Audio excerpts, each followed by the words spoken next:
श्री सद्गुरु महाराज की जय। अवधूत चिंतन श्री गुरुदेव दत्त परम पूज्य श्री सद्गुरु संत एकनाथ महाराज की जय। विषय चाललेला आहे शुकमुनी राजा परीक्षिताला सांगतायत आणि नारद वसुदेवाला आणि संत एकनाथ महाराज आपल्याला सांगतायत की भगवत भक्ती हा सगळ्यात सोपा आणि अत्यंत महत्वाचा आत्मज्ञान प्राप्तीचा उपाय आहे, साधन आहे। भगवत भक्ती करा, भगवंताचं नाम घ्या, भगवंताच्या नामाने तो भगवंत आपल्या जवळ येतो आणि आपल्याला जवळ करतो। काल ते आपल्याला सांगत होते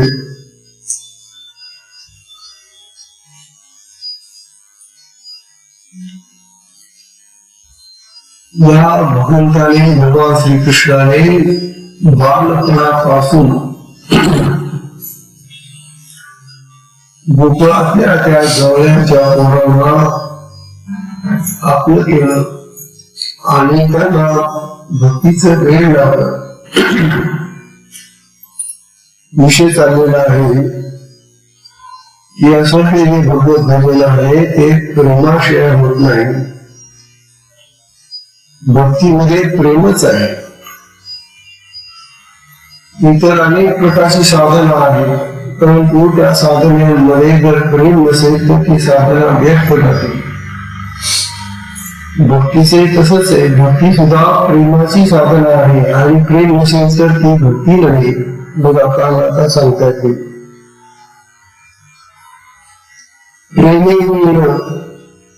प्रेमेन श्रुती स्मृती ज्ञान।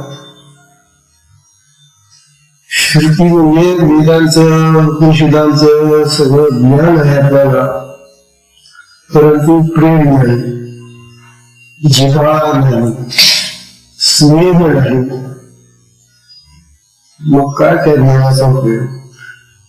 येत असेल तुम्हाला खूप तत्वज्ञान, परंतु त्या तत्वज्ञान वृक्ष तत्वज्ञानाला काहीही किंमत नाही, त्याच्यामध्ये प्रेम पाहिजे, प्रेम।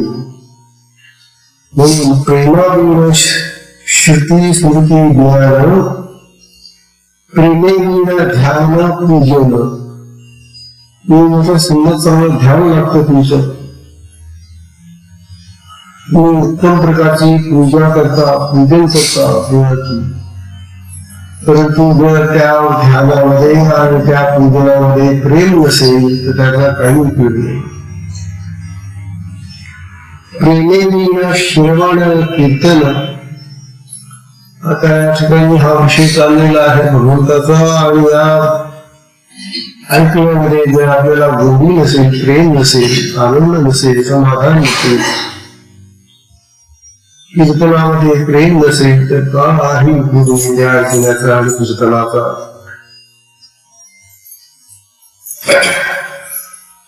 प्रेमेन श्रवण कीर्तन मुथा जान नृपनाथा। हे नृपनाथा राजा परीक्षिती, प्रेमाशिवाय सगळ्या साधना व्यर्थ आहे आणि हे प्रेम म्हणजे भगवंताचं प्रेम आहे। भगवंताच्या प्रेमाशिवाय सगळ्या साधना काही फायदा देत नाही। म्हणून प्रेम करा, भगवंतावर प्रेम ठेवा, प्रेमाने भजन करा। माता देखून प्रेम भावे, बालक बोलणे धावे। बघा तुम्ही लहान मुलाचं बालक चालायला लागतात, ही लहान लहान छोटी छोटी बालक आईच्या प्रेमाने डोळे झाकून आईकडे धाव घेतात, परंतु पडत नाही, ते चटकन आई त्यांना सांभाळते, धरून घेते, पडू देत नाही. आई आणि बाळ यांच्यातलं हे जे प्रेम आहे ते इतकं घनिष्ठ प्रेम आहे की त्या प्रेमाने त्या बाळाला कुठली दुखापत होत नाही. माता देखून प्रेम धावे, बालक डोळे झाकून धावे, हे धावे सोने झेपावे, अति सद्भावे निज माता. तेव्हा माता सुद्धा त्याच्याकडे तितक्या प्रेमाने ओढली जाते आणि त्याला पकडते, झेलते, पकडते, ते करू देत नाही त्याला. तैसा सप्रेम जो भजे भक्त, तसा प्रेमाने जो भगवंताला भजतो, प्रेमाने जो भगवंताची भक्ती करतो तो भक्त, त्या भजनासाठी भगवंत भोला चाले, स्वानंदयुक्त स्वय सांभाळतो बरोबरी. भगवंताच्या प्रेमाने भजन करत असताना भगवंत आपल्याला परोपरी सांभाळतो. आपल्याला कुठल्याही प्रकारचं दुःख कष्ट येतो मिळू देत नाही, पण भगवंताचं प्रेम आणि त्याच्यावरची भक्ती पडली. ऐसे आचरिता भागवत धर्म, बाधू शके कर्म अकर्म. भगवंताच्या प्रेमाने कर्म आणि अकर्म जरी घडलं तरी ते बाधत नाही. कर्म म्हणजे जे नित्य नियमित कर्म धर्म असतो ते, आणि अकर्म म्हणजे जे करू नये असं कर्म, त्याला अकर्म म्हणतात. किंवा जे कर्माच्या व्याख्येत बसत नाही त्याला कर्म म्हणतात. कुठलेही कर्म मग बाधत नाही भगवंताच्या प्रेमाने. कर्माशी ज्याची आज्ञा नेमो तो पुरुषोत्तम घडला नाही. कारण भजनामध्ये भगवंत नियमितपणे राहतो. त्याची आज्ञा आहे की माझं भजन जो करेल त्याला कुठलाही अपार होणार नाही, त्याला कुठलाही त्रास होणार नाही. मग का नको त्याचं भजन करायला. ऐसा भागवत धर्म गोविंद, पुष्टला चाले स्वानंद कमी. तेथे तेवढे विधी विषयी भक्ता प्रमाण पदान गाठी. भगवान म्हणतात की भजनाचा जो मुख्य आधार गोविंद भगवान, तो जर प्रसन्न असला त्याच्या भजनाच्या त्या प्रेमाने जर तो आपल्याला प्रसन्न झाला तर त्या ठिकाणी विधी आणि निषेध किंवा प्रमादामुळे अडचणी, दुःख, अडथळे काहीही बाधा देत नाही. भजनामध्ये भक्ताला कुठलाही अडथळा नाही. फक्त आनंदाने भजन करा, त्याचं नाव घ्या बस, मग तुम्हाला काही बाधा नाही.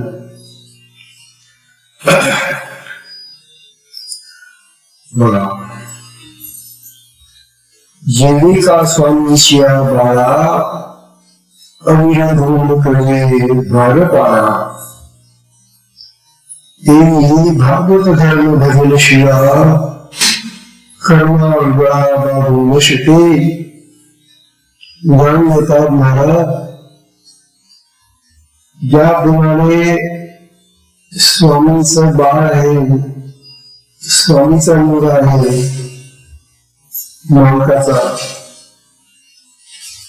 त्याला तो द्वारपाळाने जो रक्षक ठेवलेला आहे तो रक्षक त्याला आणू शकत नाही. कारण त्याला माहिती आहे की हे स्वामीचं बाळ आहे म्हणून त्याला परवानगी देत होतो. तो रक्षक त्याला आणू शकत नाही.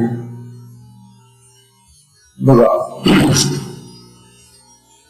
स्वामीची बाळा अवरोधून करणे द्वारका, अवरोधून त्याला आणू शकत नाही ते द्वारका. ते त्याप्रमाणे भागवत धर्म भजनशीला कर्म अर्जाने कर्माची साखळी बांधू शके.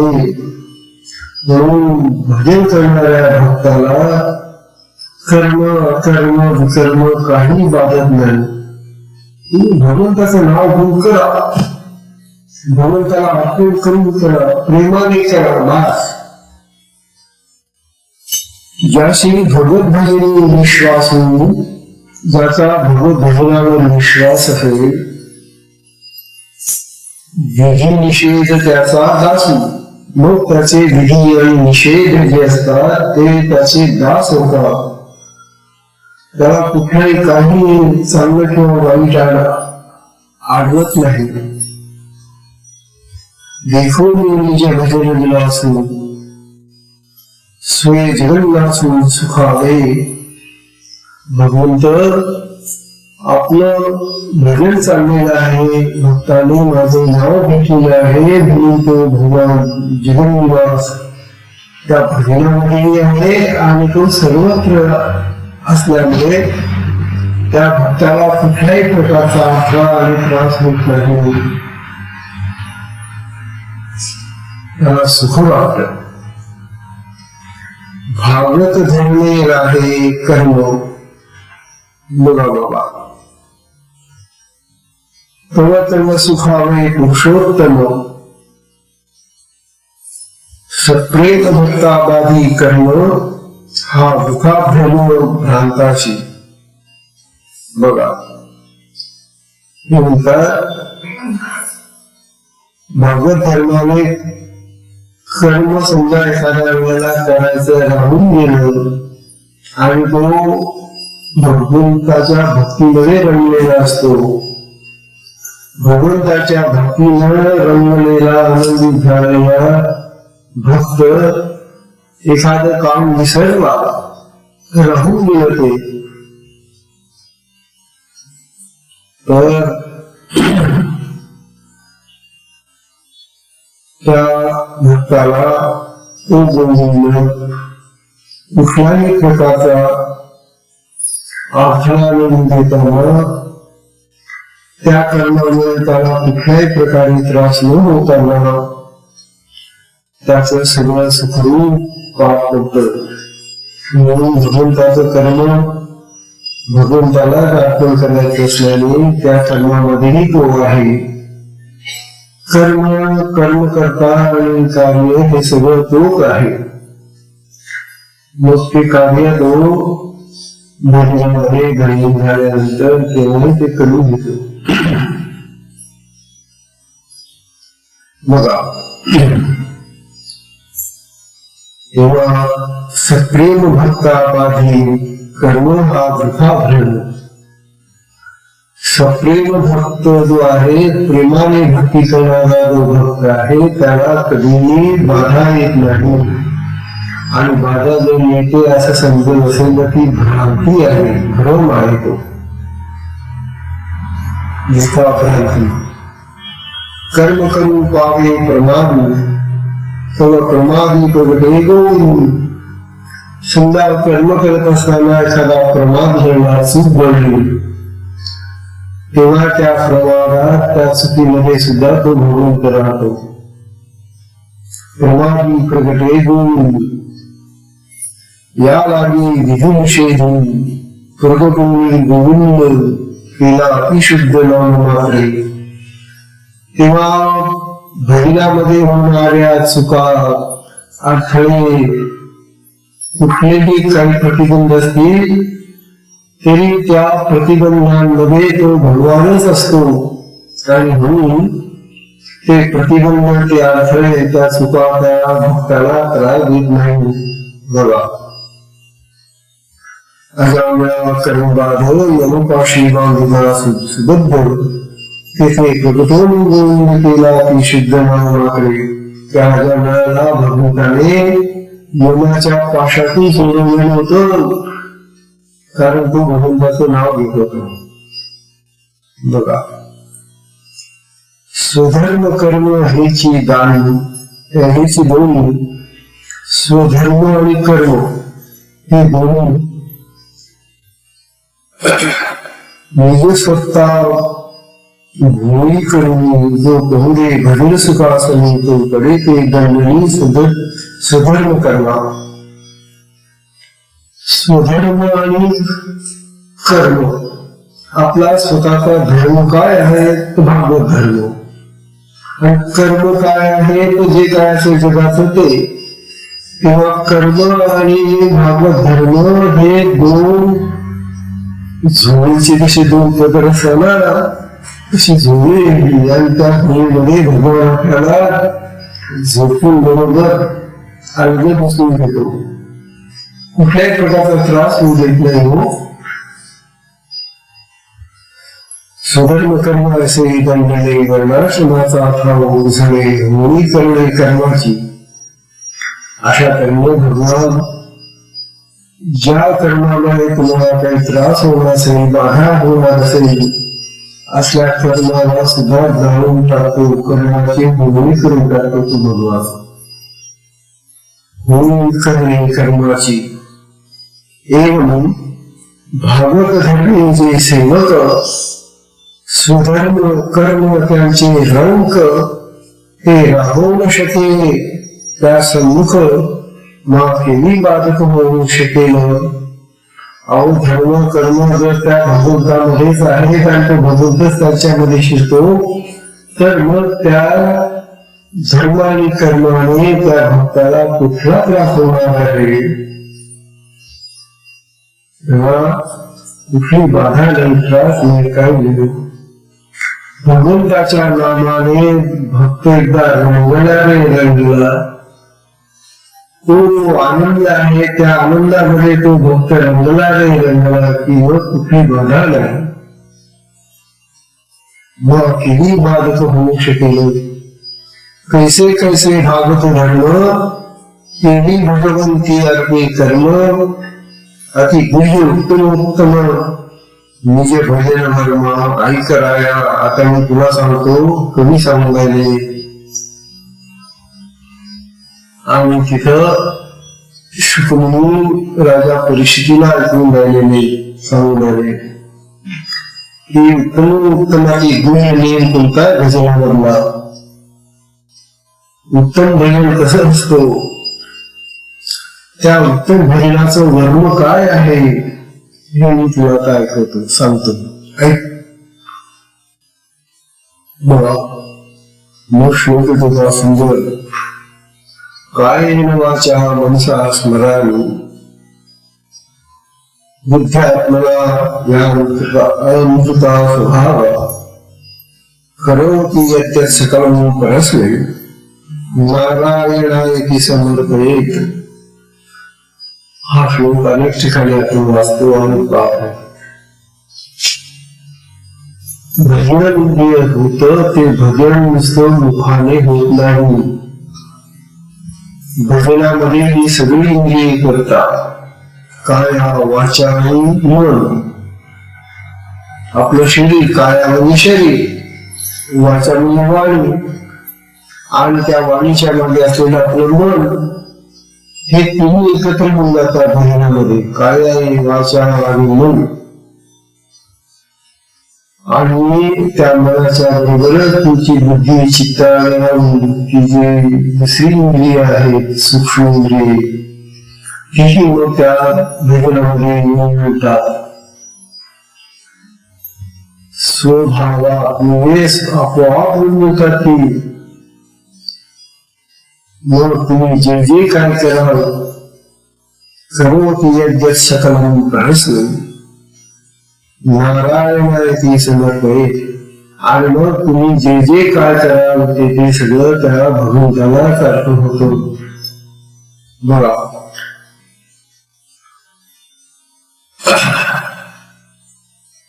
हेतुक अथवा अहेतुक, वैदिक, लौकिक, स्वाभाविक, भगवंती अर्पे सकंक या नाव देख भागवत धर्म.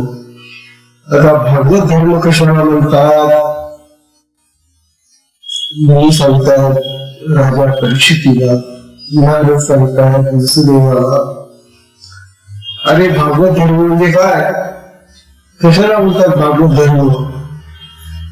ते म्हणतात हेतुपूर्वक अथवा अहेतुक किंवा हेतू काही नसताना, काही उद्देश आहे किंवा काही उद्देश नाही आहे, कुठल्याही उद्देशाने नाही, वैदिक वेदांचं असेल, लौकिक म्हणजे लोक जीवनातलं असेल, कोणतंही स्वाभाविक असेल, असं जे भजन, असं जे कर्म, ते भगवंती ते सकळिक, ते भगवंताला अर्पण करावं सगळं. हे भगवंता, मी हे जे करतो आहे ते तुझंच आहे, तूच आहे त्यात, आणि तुलाच ते अर्पण करतो. असं जे कोणतेही असेल, ते वैदिक असो, लौकिक असो, कसं काय असेल, ते हेतुपूर्वक असो, अहेतुक असो, ते मी तुलाच अर्पण करतो आणि त्यामध्ये तूच आहे, असा जर भाव घेऊन आपण भजन केलं तर ते खरं भागवत धर्माचं भजन आहे. हे खरं भागवत धर्म आहे. किंवा भागवत धर्म म्हणजे सर्वस्वाचं समर्पण, अर्पण करायचं सगळं भगवंताला. भगवंती अर्पण सकळिक या नाव देख भागवत धर्म. तेव्हा भागवत धर्म म्हणजे खरं काही नाही, भगवंताला सगळं अर्पण करणं. कशाप्रमाणे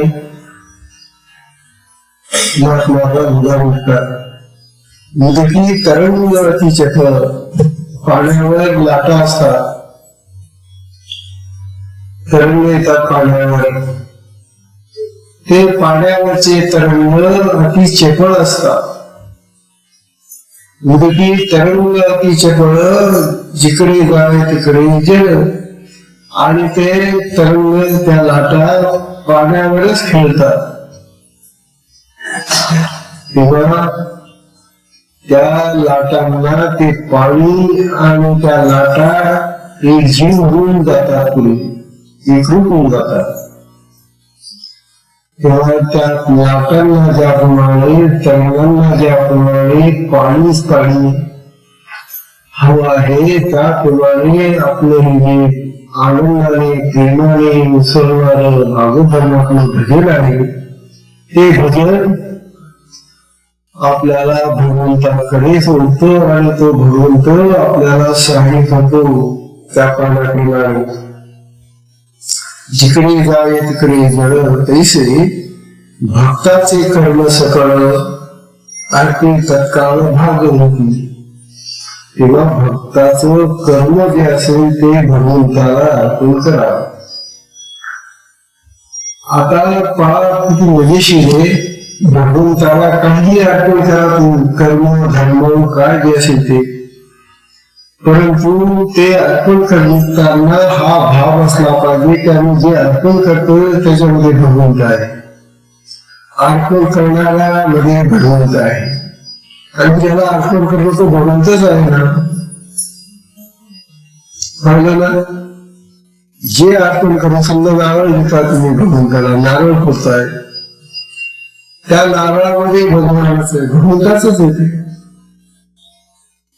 तुमचा आंतरिक भाव सुद्धा भगवंताचाच आहे आत्म्याचा, आणि ज्याला तुम्ही अर्पण करता तो भगवंतच आहे.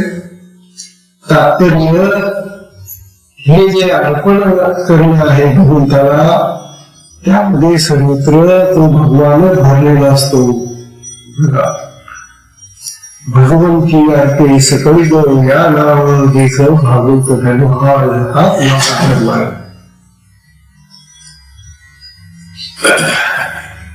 हे श्लोकीचे व्याख्यान पहिले मानसिक अर्पण, पाठी बुद्धी अभिमान, कालिक दान श्लोकामुळे. आता कायिक वाचा मनसा स्मरण हा जो श्लोक आपण म्हटला, त्या श्लोकामध्ये प्रथमतः मनाने अधिक अर्पण आहे. कोणतेही कार्य भगवंताचं कार्य करण्यापूर्वी ते मनाने आधी तिकडे जातं. कारण आधी मन लागतं आणि मग सगळं शरीर वाणी वगैरे त्याच्याकडून जातं. मन नसेल आणि तुमचं वाणी चालू बोलत आले भगवंताबद्दल करते. म्हणून शरीर मन बुद्धी याच्यामध्ये मन श्रेष्ठ आहे. मन फार विचित्र असतं. पुन्हा मनामुळेच आपला सगळा व्यवहार सोपा देहामध्ये सुद्धा मनाशिवाय कुठलाही व्यवहार आपल्याला जर करायला गेलो तर चुका होतात. मला ते कर्म होऊ शकत नाही. चालेल मनुष्याचं मन हेच प्रमुख इंद्रिय आहे.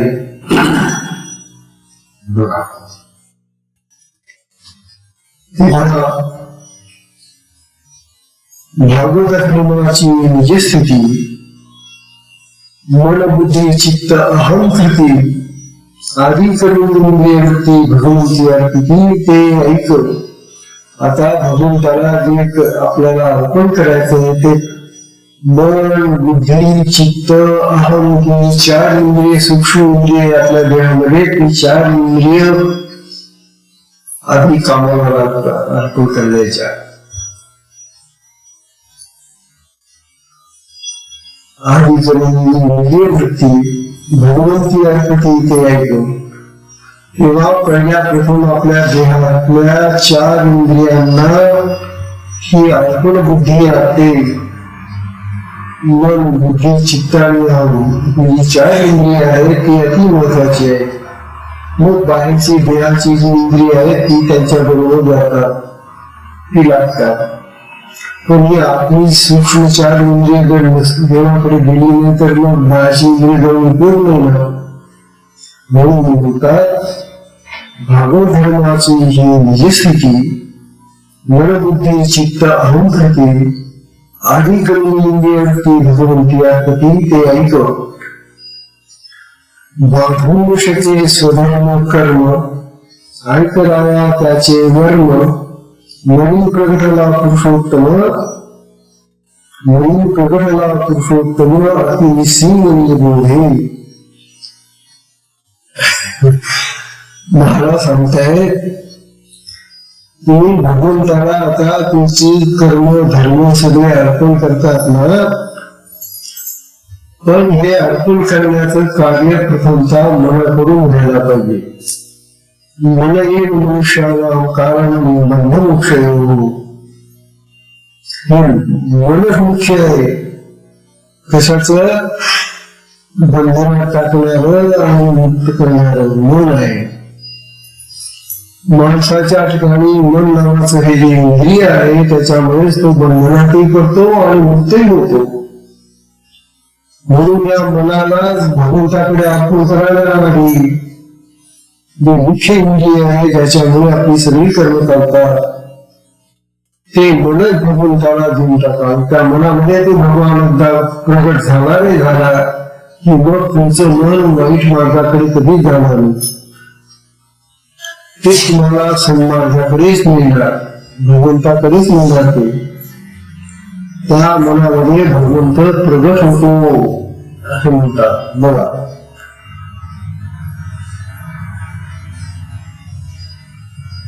बाधूषके धर्म कर्म ऐकराया त्याचे वर्म म्हणून प्रगटला पुरुषोत्तम अति विस्मरणीय बोधे. तेव्हा आपल्याला बोध देण्यासाठी भगवान पुरुषोत्तम त्या मनामध्ये प्रगट होतो आणि ते मन मग त्या भगवंताच्या स्वरूपामध्ये लागतो.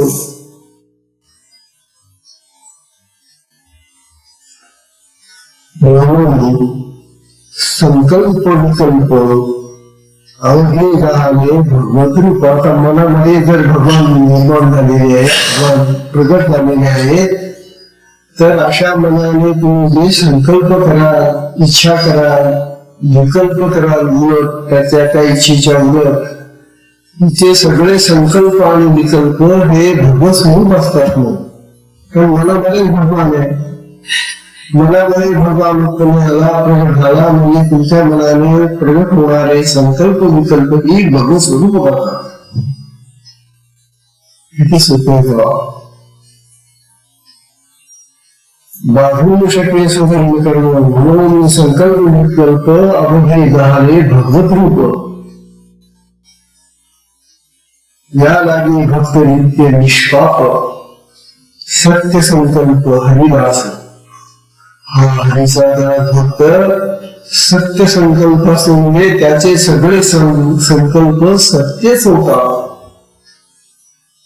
संकल्प म्हणजे इच्छा करणे बरं. मग तो जे जी इच्छा करी ते सगळी त्याची इच्छा पूर्ण होते, ती सत्य होते. म्हणून संकल्प विकल्पामध्ये सुद्धा भगवान प्रगट होतात. त्याचे जेवी बुद्धिबळाचा खेळ राजा प्रधान गजदळ अवघे काष्टची पेळ ते संकल्प सकळ भगवत रूप.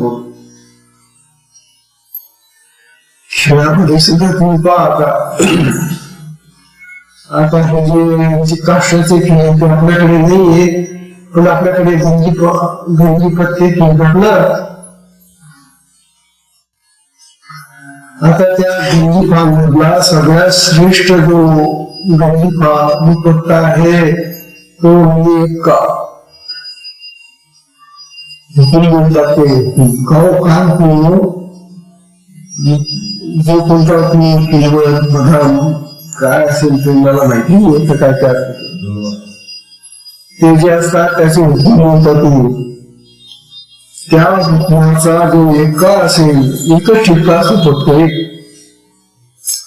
तो सगळ्या पट्ट्यांना भारी असतो. भगवान दोनदा त्या एका ठिपक्यामध्ये धरलेला असतो. एका मग त्याच्या खाली राजा असतो, मग राणी असते, मग तुझी काय सगळे असतात ते. पण तो जो एक्का आहे तो सगळ्यात भारी.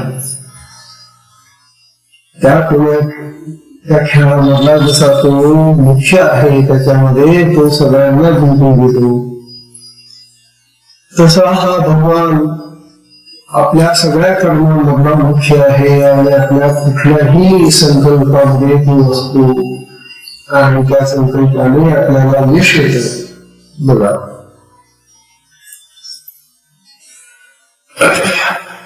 जो जो संकल्प कामी कामू तो तो हो आत्माराम. बघा तुम्ही मग जो जो संकल्प कराल, जी जी इच्छा कराल त्या त्या इच्छेमध्ये तो आत्माराम असतो. तेथे भजनाचा संयम स्वयं आहे.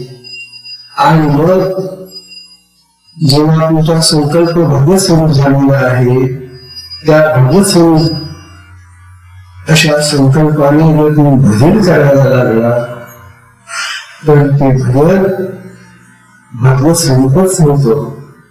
कारण त्या संकल्पामध्ये भगवान आहे.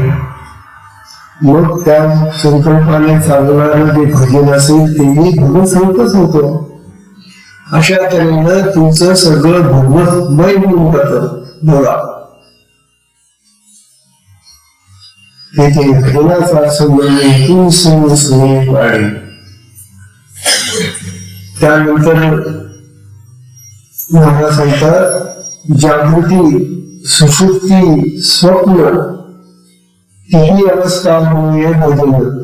आणि एकदा का तुमचा संकल्प भगवत स्वरूप झाला आणि तुमचे भजन भगवत स्वरूप झालं मग ते भजन तुम्ही जागे राहा, तुम्ही झोपेत असाल नाही तर स्वप्नात बघा.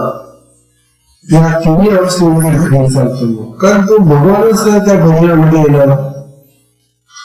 म्हणून जागृत स्वप्न आणि निद्रा या तिन्ही अवस्थांमध्ये भजन चालतो नाही.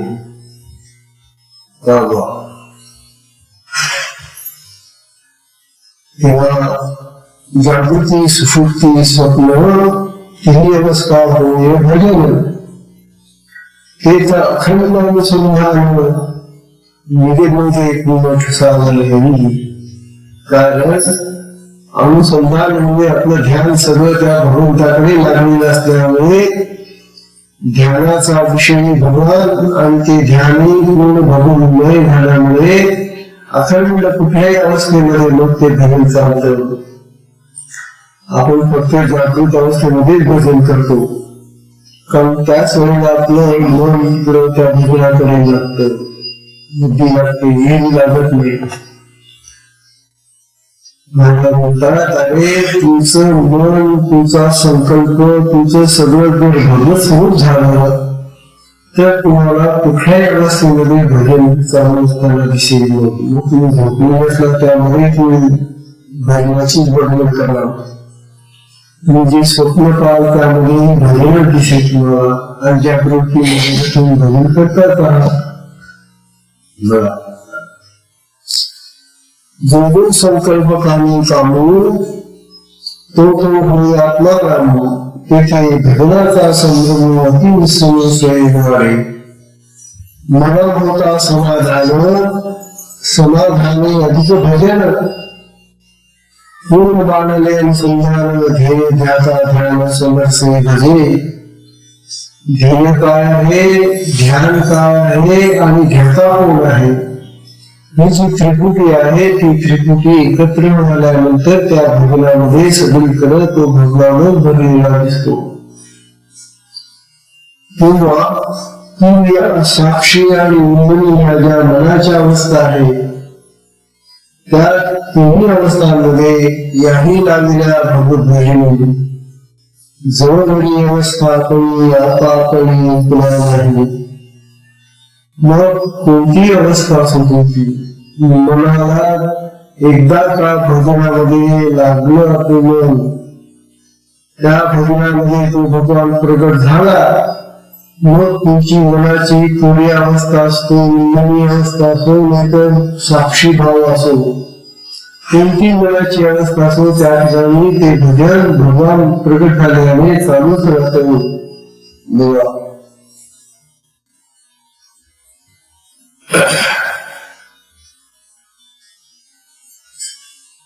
ऐसा भावने गुण भाव तो तत्काळ हो देव.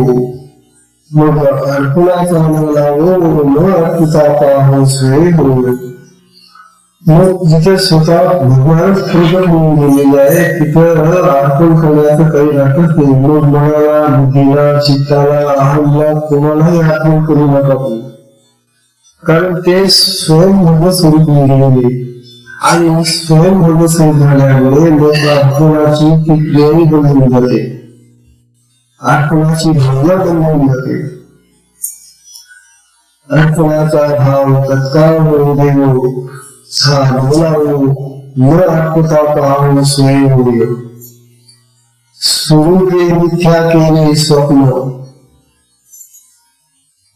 स्वरूपे मिथ्या केले स्वप्न, जागृती सोडून काढणे ज्ञान, निवडून सुजुक्ती सुख समाधान तिन्ही तत्त्व एकत्र केले. हो तुम्ही त्या स्वप्नाला खोटे बोलता, स्वप्न खोटच असतं. पण महाराज सांगतात की स्वरूपे मिथ्या केले स्वप्न. स्वप्न मिथ्या का? कारण ते नेहमी दिसत नाही. स्वप्नातलं जागृतीमध्ये कळत नाही, दिसत नाही म्हणून स्वप्न मिथ्या. परंतु स्वप्नाची जी अवस्था आहे त्यामध्ये जर भगवान प्रगट झाले तर ते स्वरूपाची अवस्था प्रगट करते.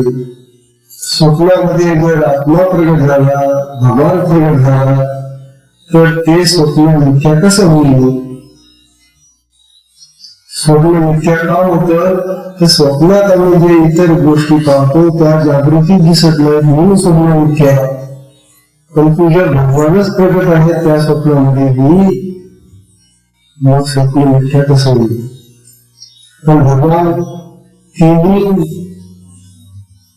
अवस्थांचा साक्षी आहे आणि तिन्ही अवस्थांमध्ये जो प्रगट आहे, तर मग त्या तिन्ही अवस्था एकत्र मिळवल्या तर भगवानच राहतो, भगवानच आहे असे म्हणतात.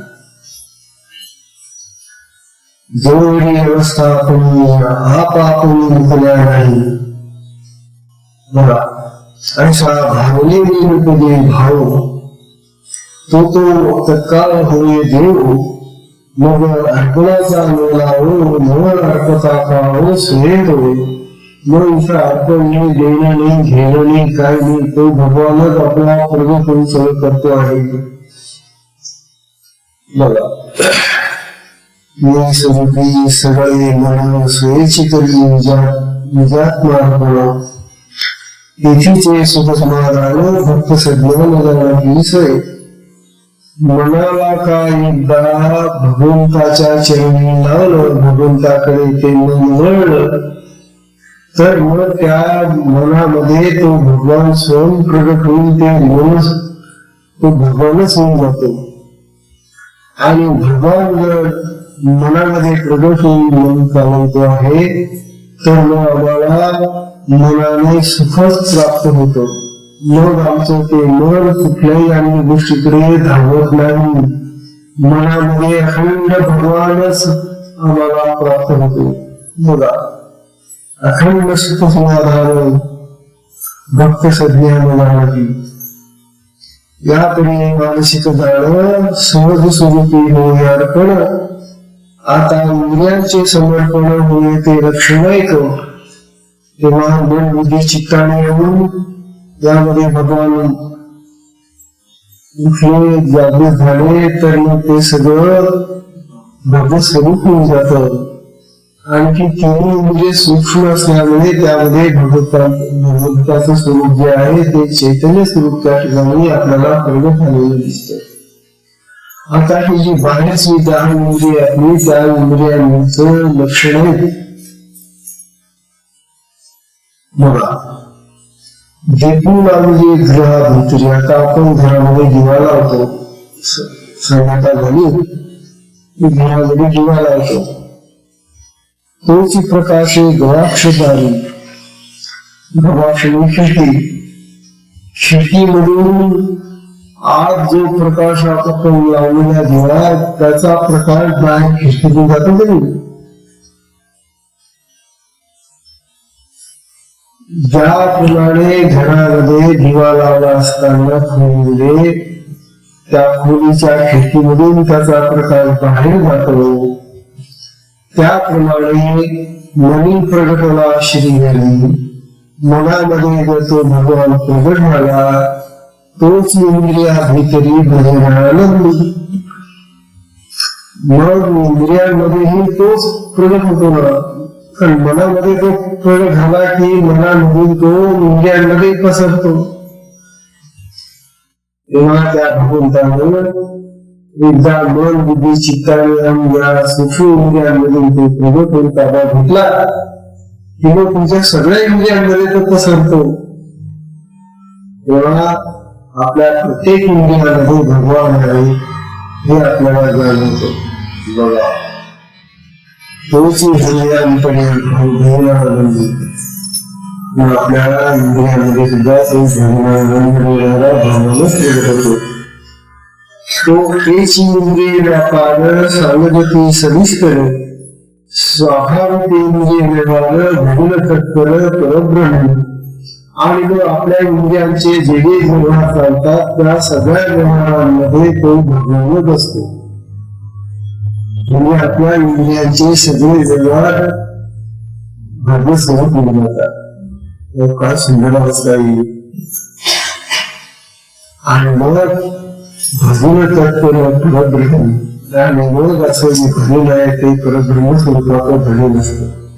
बघा, आता उदाहरणार्थ डोळे आपले जवळ दृष्टी देखील दृश्यात. समजा आपण आपल्या डोळ्याने एखादं दृश्य पाहिलं, आता समजा ही वाटू पाहिजे, आपण डोळ्याला काय दिसते? वाटी. वाटी हे दृश्य आहे. दृष्टीला दिसणार जे हे दृश्य. आता हे जे दृश्य आहे ना, हे दृश्य जेव्हा भगवत स्वरूप झालं त्याच्यामुळे भगवान होतो. मग दृश्यामध्ये जर भगवान प्रगट झाला तर दृष्टीमध्ये तोच राहतो. दृष्टीमध्ये भगवान, दृश्यामध्ये तो आहे, आणि जो द्रष्टा आहे, पाहणारा आहे, त्याच्यामध्ये भगवान आहे. पाहणारा मी, दृश्य आणि जे दिसतं ते दृश्य द्रष्टामध्ये. तेव्हा दृश्य द्रष्टा दर्शन हे तिन्ही एक असतात.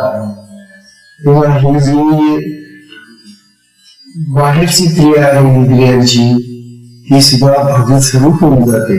बघा आता याचा साक्षात अनुभव घ्या तुम्ही. आता ते म्हणतात, जवळ दृष्टी देखील दृश्यात तेव्हा देवाची दिशे येते. त्या दृश्यामध्ये त्याला देव दिसतो, भगवान दिसतो. देवाची दिशे येते यापरी दृश्य दर्शनात अर्पी भजन सत्य. दृष्टीचा विषय हा दृष्टीचा विषय सांगितला. दृश्य दृष्टा आणि दृष्टी देखता तिने एकवटती सहजे ब्रह्मार्पण ते दृष्टी भक्त गरजेची यापरी अर्पी. तेव्हा अशा तऱ्हेनं भगवंत आपल्या प्रत्येक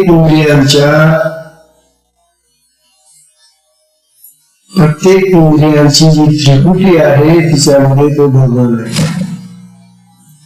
फक्त त्रिपुटी कळली पाहिजे.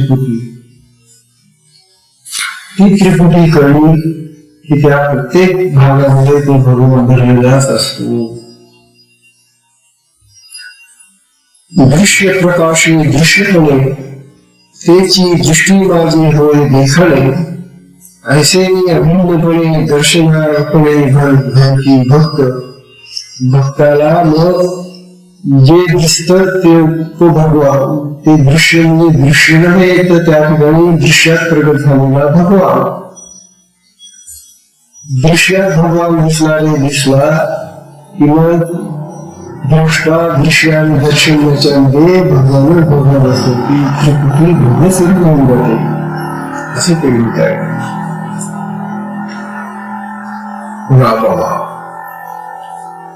माझी एक अंगाचे जे देखणे चांगलं त्याची अर्पणे सांग सहजे अर्पी. नाना पदार्थ प्रांजळे नीच नवे देखती डोळे, खरी अर्पणाचे सोहळे ज्या तुम्ही अर्पिती सोय. आता आपले डोळे काही एक पदार्थ पाहत नाही, एकच दृश्य पाहत नाही सतत. आपण झोपेतून उठल्यानंतर डोळे उघडले की आपण अनेक प्रकारचे दृश्य पाहत होतो. आपण मोजत नाही. आपण सकाळपासून आपण किती पदार्थ पाहिले मोजत नाही, पण दृश्य पाहतो. महाराज सांगतात, जर तुमच्या डोळ्यांमधून तुमच्या दृष्टीला दिसणारं जे दृश्य आहे त्यात जर भगवान प्रगट झालो तर मग तुम्ही आतापर्यंत जितकी दृश्य पाहिली, हजारो पाहतात, सकाळपासून नुसतं थोडी तुम्ही किती पदार्थ पाहिले, मग सगळे भगवत स्वरूप होऊन गेले. कारण दृश्य जर भगवत स्वरूप झालं, दृष्टीतून दिसणारं दृश्य जर भगवत स्वरूप झालं तर मग ह्या जगातले सगळे पदार्थ भगवत स्वरूप होऊन जातात. आणि जिथं पाहा तिथे भगवान, जिथं पाहा तिथं भगवान, तिथं पाहा तिथं. अशा तऱ्हेनं हा मोठा चमत्कार घडतो. डोळ्यातच सहमती तेवढे की डोळ्याने दिसणारी सगळी दृश्य जगातली आपल्याला भगवत स्वरूप वाटतात आणि आहेतच खरी म्हणजे ते तसे आहेत म्हणून तसे दिसतात. आता आपली बुद्धी दिशी नसल्यामुळे आपल्याला ते कळत नाही, परंतु सगळीकडे भगवान भरलेले आहे. हा विचार फार महत्वाचा आहे. सगळ्या लक्षात ठेवा. सत्संगाची संधी आहे, सत्संगाला विश्वास घेऊया. हरि ओम हरि ओम तत्सत्।